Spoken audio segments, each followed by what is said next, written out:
Hey, everybody, this is Shane Claiborne. Thanks for listening to the show. A lot of times I have guests on the show, but this is sort of special. I'm just going to do a solo show and a New Year's jam here. It's 2026, and I thought I'd do a little looking back and looking forward. In our community, we've often uh, kind of rounded the new year off by exactly that, doing this looking forward, looking back. So even Katie and I do this now every year. We map out. Sometimes we get creative and draw things that represent some of the highs and lows of the past year, and then looking forward, some of the things that we're looking forward to in the next year. So let me just do a little year examine, a little reflecting on 2025. Wow, a lot, a lot has happened. Um, and as I think back, I'm really proud of how we have shown up this year to raise our voices, to stand against injustice, to uh, proclaim love and compassion in the face of racism and hate, hatred. I particularly think, many of us have followed everything happening in Gaza.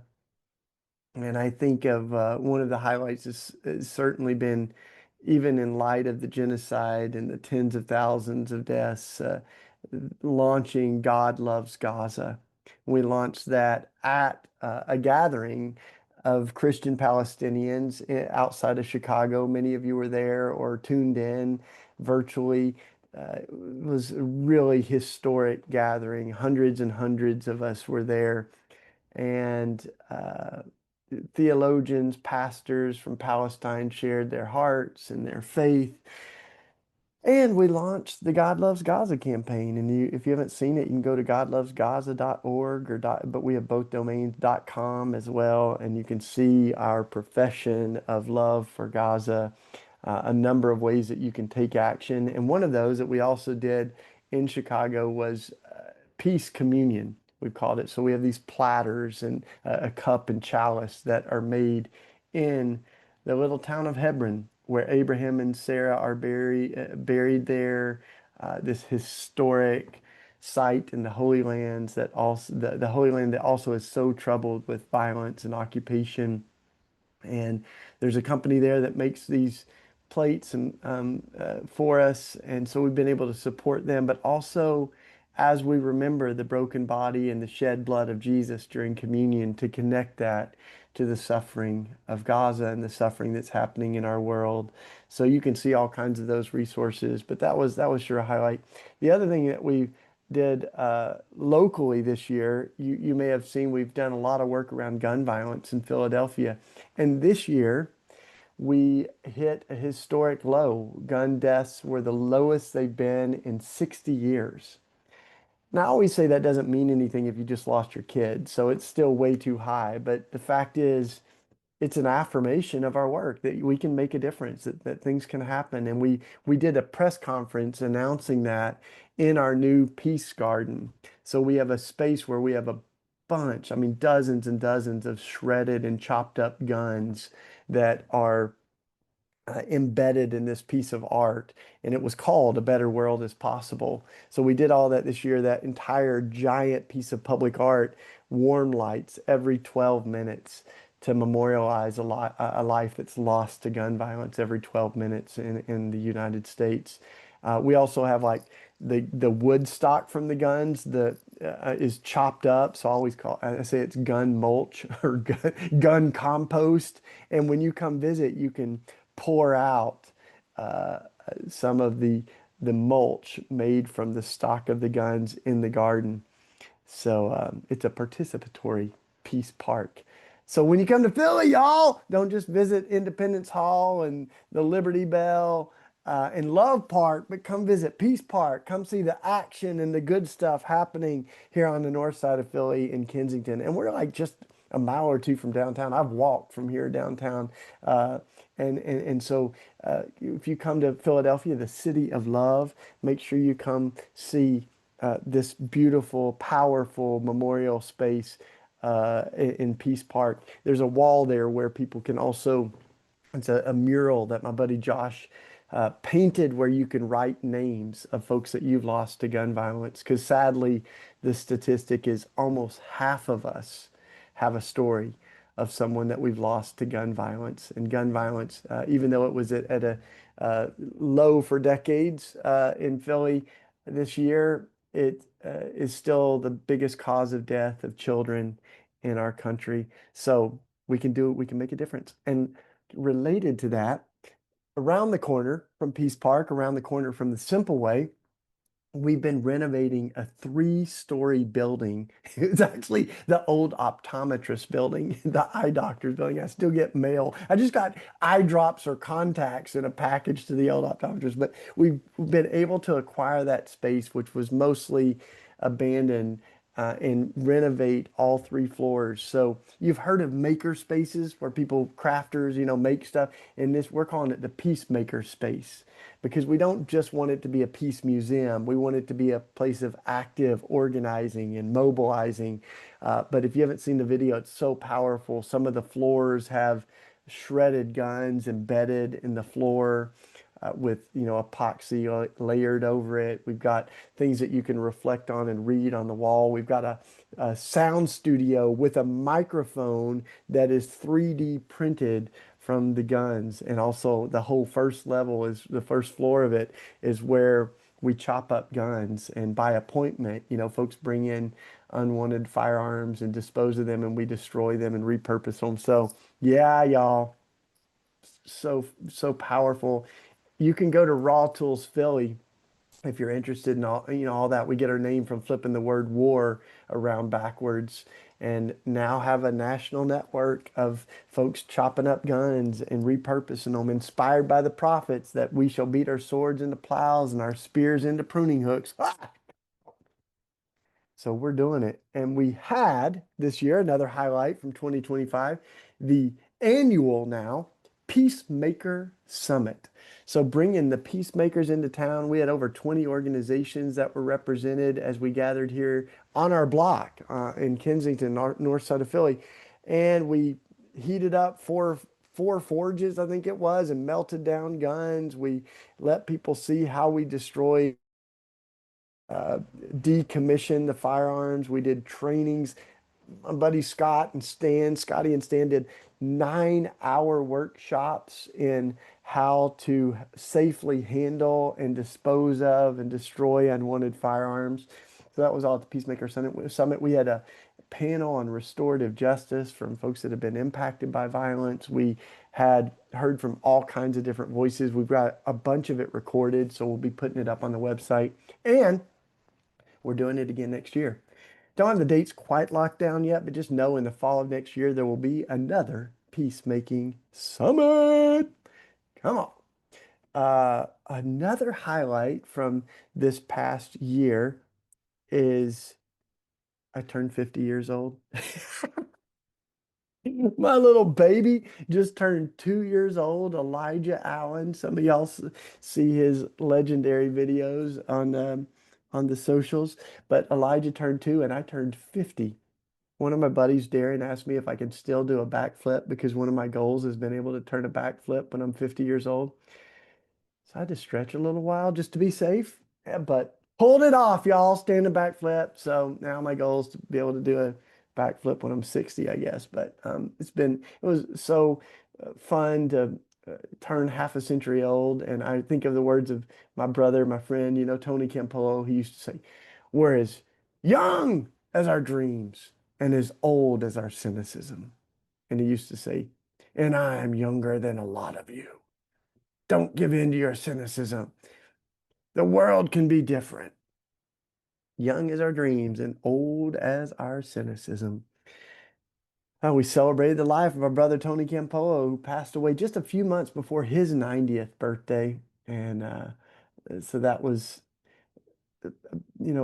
homecoming for him, but a major loss for us as, my ministry partner for 20 years is now on the other side praying for us. And so, but We did find out this year that he left a bunch of t-shirts and bracelets that say red letter Christians on them because he wanted everybody to be talking about red letter Christians and Jesus and a version of Christianity that cares about this world, not just escaping this world. So you can get your t-shirt from Tony Campolo on our website. We also have his book that was published right after he passed away. It's nice to be publishing books after you're already gone on the other side. So we've got some of Tony's books. We launched an online store at Red Letter Christians. So we're going to keep populating that with great books and swag. We've got a shirt where you can, it's got the entire Sermon on the Mount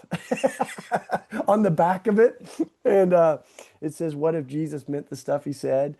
On the front of it. So you can get that. You can get a shirt with Jesus cracking a gun over his knee. We've got all kinds of stuff on our website.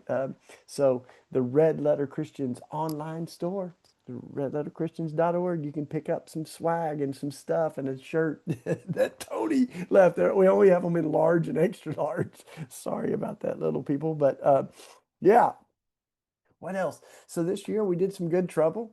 I was trying to count. I'm not sure exactly how many times we were arrested, but several for doing prayerful, nonviolent direct actions. We were arrested twice for praying in the Capitol as our government was considering cuts to, and many of those went through, cuts to the most vulnerable people of SNAP, food assistance, health care, other things that we just need to live. And as we think about Jesus and all that he said about how we treat the least of these and the most vulnerable people, this is a moral crisis that our country is in. So I've been proud to stand with so many friends as we do prayerful direct actions, sometimes risking arrest. We were also arrested, some of us outside of Lockheed Martin, the biggest weapons contractor in the world. One of the headquarters is outside of Philadelphia. And we'll be doing that action again next year on Good Friday, the Friday that we remember Jesus's death on the cross. And during Holy Week, where we remember the battle between life and death and love and hatred and the empty tomb, the triumph over death, all that that means for us. So we'll be at Lockheed Martin again on Good Friday this year as we remember Jesus, and we also remember the suffering in Gaza and around the world from war and militarism and weapons. So join us there. And my buddy Ben Cohen's going to be there, the founder of Ben and Jerry's Ice Cream. He just came to visit in Philly. We had a nice time together. We've become really good friends and done all kinds of stuff together over the years. But last year we had Ben and Jerry's Ice Cream. Now we will have Ben. Heck, Jerry might even come, but we'll have bottomless ice cream as we not just protest Lockheed Martin, but we protestify. Proclaim the vision for a better world, where a sweeter world, where there's more ice cream and less violence and war. So join us there. Uh, Also in the works of doing several interactive exhibits that Ben is helping design. If you haven't seen, he drops BBs that represent Hiroshima bombs and shows the just sickening arsenal of nuclear weapons and nuclear uh, weaponry that we have in our current um, military arsenal. So literally, we have the capacity of over 50,000 Hiroshima-sized bombs. So he drops those BBs, and you just hear that, and you're going to be able to do that when you come to the Peacemaker space, um, and so that we think of the ongoing violence in Gaza, we think of the proliferation of weapons around the world, and those of us that follow the Prince of Peace. Come on, y'all, the one who said, "Live by the sword and die by the sword." There is another way that we're to love our enemies, not kill them. That's another shirt, by the way, you can get on our website. When Jesus said, "Love your enemies," I think he meant we shouldn't kill them. So it becomes really difficult to love your enemies and simultaneously prepare to kill them. So we will continue in 2026 to stand on the side of peace and love, even enemy love, to stand against violence and war. One of the things that was heavy during 2025 was that this past year we had a whole lot of executions. And we now have states, as some of you know, that have brought back the firing squad. South Carolina brought back the firing squad as a legal method of execution. Tennessee still has the electric chair where we electrocute people to death. We've seen states bring back the gas chamber now. And so and I think of the words of Ron McAndrew, who was a former prison warden. He's retired now, but he oversaw the executions. And I remember interviewing him when I wrote the book Executing Grace. And he just said, there's just no good way to kill someone. It does something to us when we kill another person. So not much more credible voice than a prison warden that's overseen executions and been haunted by them. So we stood with death penalty action, our friends there. And there's actually an interview with Ron McAndrew and other folks impacted by the death penalty. We've got a film series called The People versus the Death Penalty, and you can hear the voices of people that have been impacted by the death penalty, and continue to stand with death penalty action. Every time there's an execution in the United States, there is a protest. And it's often a hybrid protest with local groups on the ground, either at the execution chamber or sometimes outside the prison, and sometimes they're outside the governor's mansion or the governor's office. But we love to do, I mean, we hate to do it, but we also, I often say the only thing worse than an execution is an execution without a protest, an execution without people raising their voices against it. So Death Penalty Action's been hosting those vigils, hybrid, online and in person, collaborating with local groups, and we'll continue to do that through, as long as the state is executing, we will continue to protest and to stand against those executions. So it's been 15 years since, I believe it's 15 years since we've had as many executions as we had last year.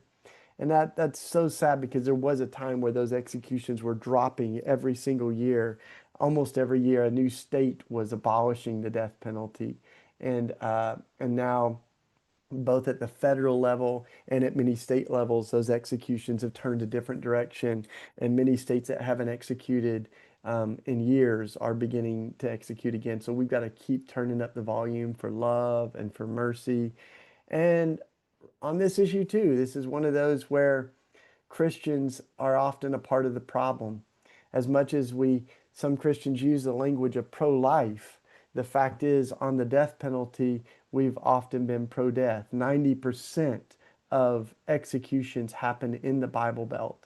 And the places where executions happen are usually where Christians are in leadership, as governors signing death warrants or as legislators, even at the Supreme Court level. So this is a moral and theological crisis. It's a spiritual crisis. We need to expand our passion for life, not shrink it, but to care about every life that's at stake, not just life before birth, but life after birth. The death penalty is a pro-life issue. Gun violence is a pro-life issue. What's happening in Gaza is a pro-life issue.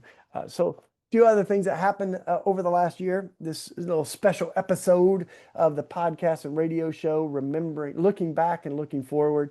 We released some new materials, a book called God's Stories as Told by God's Children. And I think there were over 50 of us that collaborated on telling stories of the Bible so that they're readable for folks of all ages, but especially for young people. So I did the Sermon on the Mount, I did the Good Samaritan story, and retold those, and you'll see all kinds of beautiful images and art. Pastors and theologians and all kinds of folks collaborated on that book. So God Stories, you can get that on our website. You can get it anywhere. And in this past year, another thing that happened is our friends at Inglewood Books re-released the journals that I had from Iraq. So some of y'all weren't even born yet, but after 9/11, the United States and coalition forces launched this war on terror, which was a war in Iraq and Afghanistan, what was called at the time the shock and awe bombing. It was over 900 bombs a day that were being dropped on Iraq. And I went along with dozens of other people as a part of the Iraq peace team, and we lived in Baghdad as a kind of peaceful presence, also a protest, against the war and the violence. We documented that. We wrote journals. I told a lot of those stories in this little kind of diary that my friend Michael Bricks compiled originally as emails and phone calls and stuff, and then it's had several different iterations. But you can now see that the um, uh, Iraq War Journal that's on our website, and I wrote a new introduction and afterword to kind of situate that in the current moment that we're living in, where we see a escalation of global violence, largely from our own government, right, in Venezuela, and who knows what's next. I mean, who attacks Greenland? Who picks a fight with, Lord have mercy. We just see that when you have this many um, tanks and bombs and fighter jets, like uh, you become we lack our credibility as a voice for peace in the world. And so I think of Dr. King grieving that America was the greatest purveyor of violence in the world. And he named the triplets of evil as militarism, materialism, and racism. And those three evils are very active right now in our world, and they're very connected and intersecting, right? So we think of the violence that our government perpetuates through militarism and war. And every time they do it, they teach our kids that violence will solve their problems. So those words of Dr. King, so powerful when he said, I've told our young people that violence won't solve their problems. But then they ask me, why does our government use massive doses of violence to try to bring the change that it wants in the world? And Dr. King said, I knew I could no longer raise my voice against the the the violence in the ghettos without also raising my voice against the violence of my government, the greatest purveyor of violence in the world. So yes, let's keep doing it, keep challenging it. Um, the one other thing to mention that so there's several books that came out this year, but also y'all, we built a library, a literacy center, and also a place where people can just play and share and have fun. It's here at the Simple Way. Incidentally, it was exactly 30 years ago that families, homeless families with the Welfare Rights Union had moved into an abandoned Catholic church building just not far from here at all. And uh, that sparked the larger solidarity movement that gave birth to the Simple Way. So in some ways, we track our history back to 1995, back in the 1900s, 30 years ago, and now this space has been reimagined, and we have all kinds of great books. We've got all kinds of resources and folks to help kids with homework and math tutoring. But we also have a banned book section.